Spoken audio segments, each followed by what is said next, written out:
Hello বন্ধুরা, তোমরা সব কেমন আছো? আশা করছি সবাই ভালো আছো। আমাদের লোড হবে টুনিদিঘি থেকে। আমরা খাওয়া দাওয়া করে হোটেল থেকে বেরিয়ে গেলাম এখন লোডিং এর জন্য। তো আমাদের শ্রীকৃষ্ণ কাটা যেতে হবে, ওখানে গিয়ে আমাদের লোড হবে। কোনটা গোডাউনে হচ্ছে তোমাদেরকে গিয়ে দেখাচ্ছি। ওখানে গিয়ে তো দেখা যাক। আমরা যাচ্ছি, বোতল বাড়িতে ছিলাম, এখন ডাকলো পার্টি ফোন করে, তো সেই কারণে যাচ্ছি শ্রীকৃষ্ণ কাটাতে।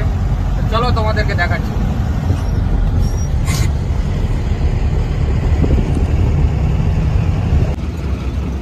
তো কাটা ফাটা কমপ্লিট। এই গাড়ি নিয়ে আসছে মামা, মামারও লোড হচ্ছে ওখানে, আমি যেখানে যাব।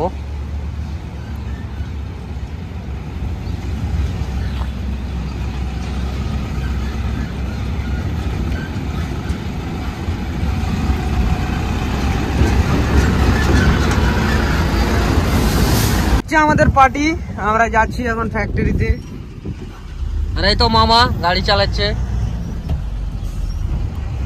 এটা ফ্যাক্টরি থেকে লোড হবে। এই দেখো বাপন দৌড়াচ্ছে আগে আগে।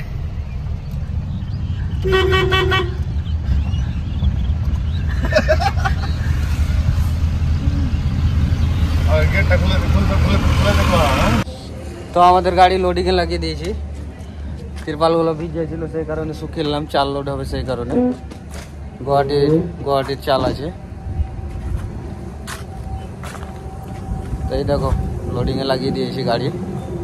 দেখা যাক কতক্ষণে লোড হবে। দু জায়গাতে লোড হবে, মাথা খারাপ হয়ে গেল, কি বলবো তোমাদেরকে। এখানে এক লোড হবে, ফের টুনিদিঘি বাজারে লোড হবে।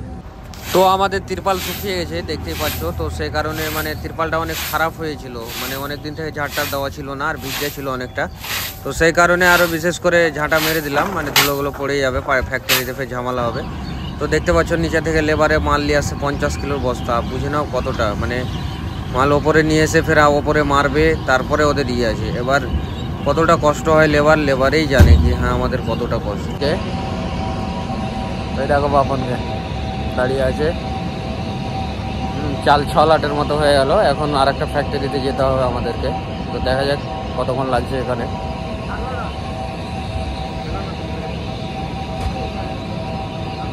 তো আমাদের গাড়ি হাফ লোড হলো, দিয়ে ফের আরেকটা ফ্যাক্টরি যাচ্ছি। কাটা ফাটা করে 23 টন মাল হলো।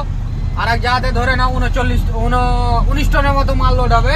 তো এই দেখো যাচ্ছি সামনে দিয়ে ফ্যাক্টরি, রং সাইড দিয়ে যেতে হবে আমাদেরকে। দেখো এই যাচ্ছি আমরা এখন। কমপ্লিট, দেখতেই পাচ্ছ আমাদের সব হয়ে গেল অলরেডি। এখন রাত 10টা বাজছে। কি বলবো তোমাদেরকে, এবার এত আর আমি কি বলবো এখানকার। হ্যাঁ, পুরা শরীর খারাপ হয়ে গেছে আজকে। এই দেখো পুরা শরীর কান্দা হয়ে গেছে। চলো হাত পা ধুতে হবে। এই দেখো পিছনটা আমাদের বাঁধা হয়েছে কিনা তোমরা কমেন্ট করে জানাও। এই দেখো পিছনটা আমাদের, এই যে পিছনটা। আর এই দেখো আমার দোষ, কত হাত পা খারাপ হয়ে আছে দোস্তেরও। চলো চালান পেয়ে নিয়েছি। এই দেখো আমাদের বান্নিহাটের মাল আছে। আমরা এখন বেরাচ্ছি এখান থেকে, ফ্যাক্টরি থেকে। তো এখন বাজছে রাত 12টা। এতক্ষণে চালান দিল, কি বলবো তোমাদেরকে। এখন বর্ডার ঢুকতে পারা যাবে না মনে হচ্ছে। বর্ডার না গেলেও আমাদের যেতে লাগবে, ধরে নাও ইসলামপুর, কিষানগঞ্জে, ওগুলোতে গিয়ে থাকবো। তো চলো দেখি, খাওয়া দাওয়া করতে লাগবে আমাদের। খাওয়া দাওয়া করিনি, এতে হয়তো আমাদের চালান বান্নিহাটের। চলো গাড়ি ছাড়া যাক নাকি। এই দেখো আজকে কত কুয়াশা পড়ছে, কি বলবো তোমাদেরকে। দেখো আমার সামনে গাড়ি যাচ্ছে, বেশি দূরে নেই, অল্প দূরে আছে, তাও চিনা যাচ্ছে না। মানে এরকম হচ্ছে অবস্থা। আর ছোট গাড়িগুলো তো আমাদের পিছনে লাইন ধরে নিয়েছে, বুঝতে পারবে কিনা। হালকা হালকা করে লাইটের ইয়ে আছে। তো ছোট গাড়ি এমনি সময় খুব করবে। আর এখন মানে কুয়াশার কারণে আমাদের পিছন পিছন যাচ্ছে, এখন বড় গাড়ির সাহারা নিচ্ছে। এরকম হচ্ছে সিস্টেম, কি বলবো তোমাদেরকে।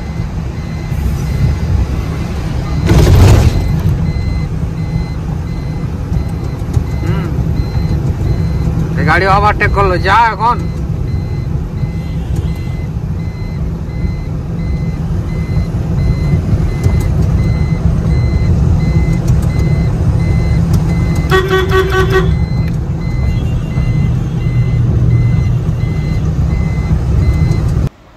তো রাত্রে অনেক কুয়াশা পড়ছিল, তো সে কারণে যেতে পারিনি। তো সোনাপুর পাম্পে লাগিয়ে দিয়েছিলাম আমরা। তো বাজার করতে গিয়ে দেখলাম দাদার এক সেলুনের দোকান আছে ওখানে।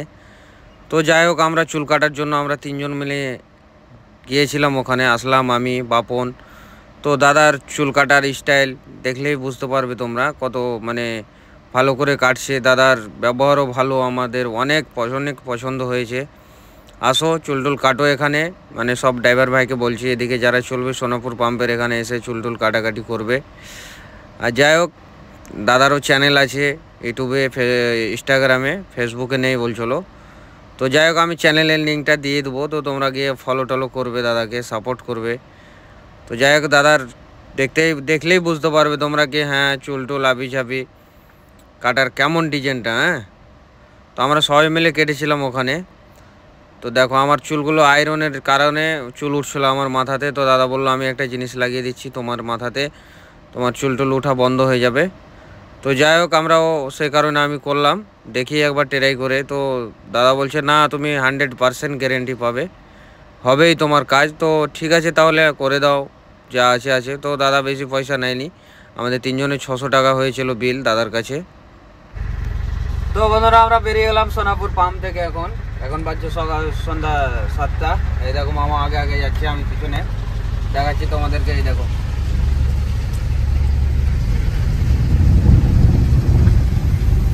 মামা যাচ্ছে আগে, আমরা পিছনে আছি।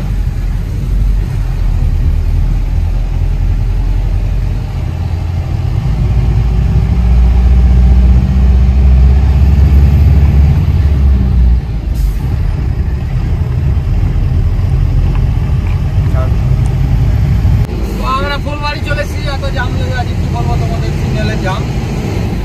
এই দেখো যাচ্ছি এখন আমরা।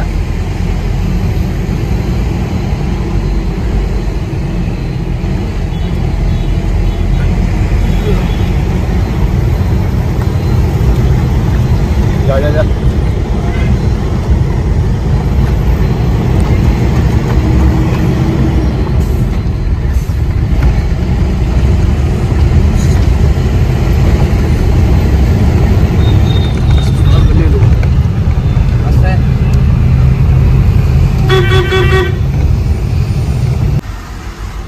তো বন্ধুরা, আমাদের খাওয়া দাওয়া কমপ্লিট, বেরিয়ে গেলাম এখান থেকে ফাটাপুকুর টোল থেকে। এখন দেখতে পাচ্ছ একই সাথে আছি, দুটোই গাড়ি আমরা। আমাদের বিয়ার ফ্যাক্টরির মাল আছে, চাল আছে আমাদের গাড়িতে লোড। হ্যাঁ, যাচ্ছে আমাদের। তো বেরিয়ে গেলাম এখন, এই বেরাচ্ছি এখন। দেখা যাক কতক্ষণ লাগছে বর্ডার যেতে, জামজুম আছে নাকি রাস্তাতে।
বন্ধুরা আমরা ফাইনালি পৌঁছে গেছি এটি শ্রীরামপুর বর্ডার পার করে আসামে এন্টার হয়ে লাগিয়ে আছি গাড়ি।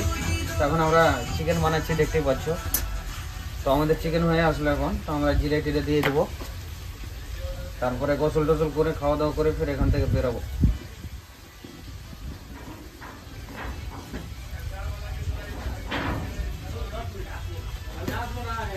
আমাদের রান্না বান্না কমপ্লিট, এখন গাড়ি টাড়ি ধোয়া ধুই করবে, দেখতেই পাচ্ছ। গাড়িও নোংরা হয়ে গেছে অনেক আমাদের, সেই কারণে পাম্পে আরো বিশেষ করে লাগিয়েছিলাম গাড়ি ধোয়ার জন্য। আমরা বঙ্গপুত্র ব্রিজের উপরে আছি এখন, দেখতেই পাচ্ছ। গুয়াহাটি ঢুকবো আব। নিচ দিয়ে একটা রাস্তা আছে রেলের, তারপরে ওই সাইড দিয়ে তো ফোর লাইন, তো বুঝতেই পারছো নাম করা ব্রিজ।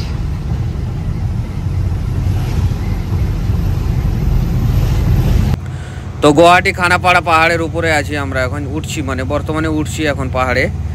তো মামা আগে আগে আছে, আমি পিছনে আছি। তো আমরা সকালে এই কারণে আসিনি, মানে পাহাড়ে নো এন্ট্রি খুলছে, তখন যদি ঢুকে যেতাম তো অনেক গাড়ির চাপ থাকে, তো গাড়ি হয়তো দাঁড়িয়ে যাবে, কোনো জায়গাতে জাম হয়ে যাবে, হয়তো গাড়ি খারাপ আছে, এরকম হচ্ছে সিস্টেম। তো সেই কারণে আমরা যাতে এরকম টাইমে গাড়ি ছেড়েছি বর্ডার থেকে, যাতে আমরা এখানে 2টা আড়াইটা বাজে। হ্যাঁ, মানে পাহাড়ে যদি গাড়ি দাঁড়িয়ে যেত একটু অসুবিধা হবে আমাদের, টেলার নিয়ে সামনের দিকে এত লাফাবে বলার শেষ নেই। দেখো সিঙ্গেল চার্জিস, ওরও নিলেন গাড়ি, আমারও নিলেন গাড়ি, তাও ওর গাড়ি পারপার করে সিঙ্গেল চার্জিস উঠে গেল, আর আমাদের উঠতেই পারবে না। এরকম হচ্ছে 1 নাম্বার 2 নাম্বার 3 নাম্বারে, এর উপরে আমরা যেতেই পারবো না, উঠবে না গাড়ি। আর এই টার্নিংগুলো খুব কড়া হয়ে আছে না, হালকা বাম দিকে না চেপে গেলে তোমার ফুটে লেগে যাওয়ার ভয় আছে, এরকম হচ্ছে সিস্টেম। আর হালকা ওই কারণে আমরা যাতে গাড়ি কমেছে তখন আমরা এসেছি।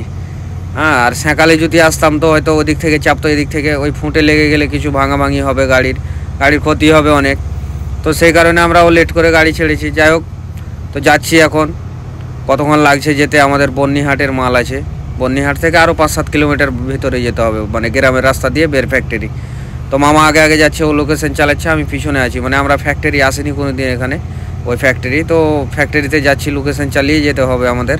মানে পার্টি দিয়েছিল, পার্টিকে বলেছিলাম লোকেশন দাও আমাদের, তো পার্টি ফের দিয়েছিল যে ধরো লোকেশন দেখে চলে যাবে, তোমরা ফ্যাক্টরি পৌঁছে যাবে।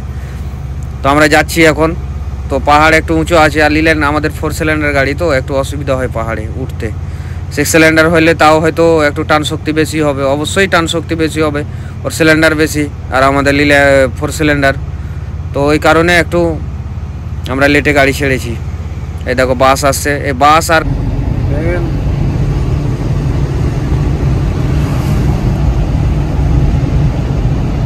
আমাকেও মানে পজিশনটা নিতে হবে না ভিডিও করে।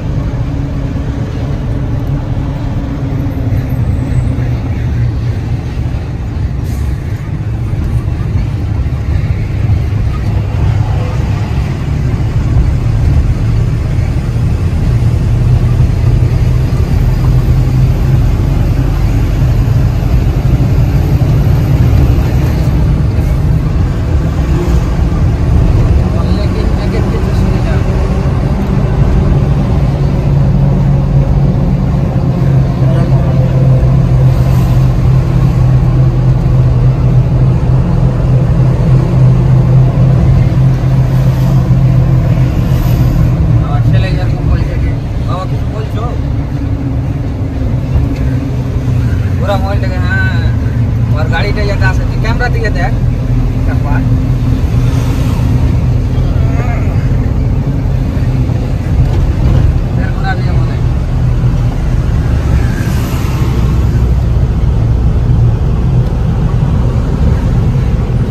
রাস্তা আছে, ঠিক আছে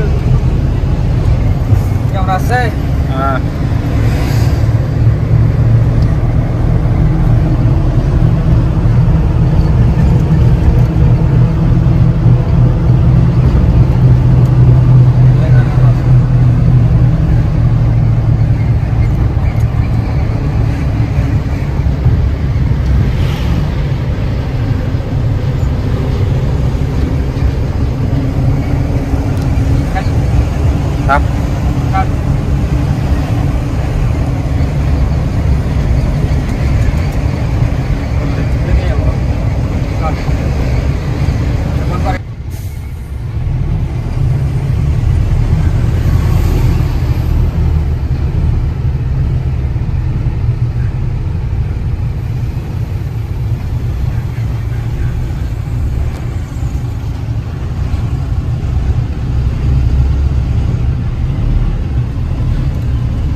বন্ধুরা আমরা ফ্যাক্টরিতে ঢুকছি, তো রাস্তা সিগন্যাল রাস্তা বুঝতে পারছো, বড় গাড়ি নিয়ে অসুবিধা হচ্ছে, তো আমাদের যেতে লাগবে। যাচ্ছি এখন ফ্যাক্টরি, আর 3 কিলোমিটার মতো আছে। মামাও যাচ্ছে আগে আগে, দেখো তোমাদের দেখাচ্ছে, এই সামনে যাচ্ছে, আমি পিছনে আছি। এগুলো সিঙ্গেল রাস্তা। তো বন্ধুরা আমরা সকালে ঢুকে গেছি ফ্যাক্টরির ভিতরে, মানে বাইরে ছিলাম রাত্রে, সকালে ঢুকলাম।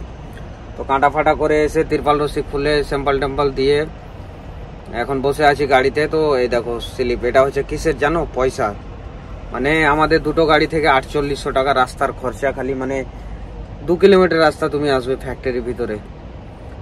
তো এরকম আমরা এক জায়গাতে কিন্তু 1000 করে নেয়, আমাদের বাইরের গাড়ি, সেই কারণে আমাদের কাছে 1200 করে নিয়েছে। সিকিউরিটি বললো না ওখানে 1000 টাকা নেবে। তো আমরা বলছি আমরা তো আর জানি না, আমরা বলেছি খালি একবার 1000 টাকা দাদা লাগে এখানে, তো আমাদের মারতে উঠে গেছে। এরকম হচ্ছে সিস্টেম। তো এবার দেখো, আমরা যদি চাল না নিয়ে আসতাম তো তোরা খেতে পেতি বল? তো ড্রাইভারের সাথে এরকম অত্যাচার কেন সবার? তো যাই হোক, আমাদের দুটো গাড়ি থেকে 4800 টাকা সবাই লুটছে, ড্রাইভারকে মানে সবাই, কেউ বাদ না, এমন হচ্ছে সিস্টেম। আর এখানে ভিডিও করার অ্যালাউ নেই ফ্যাক্টরিতে, মানে গ্যাস বাটলা সবই নিয়ে নিয়েছে, আমাদের বাইরে রাখা আছে। তো ওরা বাইরে গিয়েছে খাবার বানাবার জন্য, আমাদের খালাসিগুলো। তো দেখা যাক কতক্ষণে খাবার বানিয়ে আসছে। এখন বাজতে চললো 1টা, তাও এখন পর্যন্ত খালি হয়নি। আমার আগে গাড়ি ছিল 5টা গাড়ি ছিল, তো খালি হয়নি, 2টা হয়েছে। তো এবার লোকাল গাড়িগুলোকে আসছে, ওভারটেক করে ঢুকিয়ে দিচ্ছে, আমরা বাইরের গাড়ি, আর আমরা কিছু বলতে পারছি না। বলছে না লোকাল গাড়ি আগে খালি হবে, তারপরে তোমাদের খালি হবে। তো আর কি বলবো এখানে বলো? আমাদের তো আর কিছু করে না, মালিক তো আর মানবে না কি 5টা গাড়ি বললে সকালে খালি হল না মানে? হ্যাঁ, তো বাইরের গাড়ি, এটা তো সিস্টেম ঠিক না, না দাদা? কি বলবো সবাইকে, এরকম হচ্ছে সিস্টেম বাইরের। তো যাই হোক, ভিডিও ভালো লাগলে লাইক ফলো শেয়ার করতে ভুলবে না। আর আমার চ্যানেল আছে ইউটিউবে হাসান ড্রাইভিং বলে, তো ওটাকে একটু সাপোর্ট করো। যেরকম ভালোবাসা দিয়েছো সবাই, ওরকম ভালোবাসাগুলো একটু দাও আমার ইউটিউব চ্যানেলটা, দাও যাতে আমি একটু আগে বাড়তে পারি তোমাদের। আর ভিডিও ভালো হলেও বলবে কমেন্ট করে, না হলেও বলবে কি দাদা ভালো হয়নি ভিডিও, আর একটু ভালো করার চেষ্টা করো। তো আমি চেষ্টা করব কি হ্যাঁ ভিডিও যাতে ভালো হয়।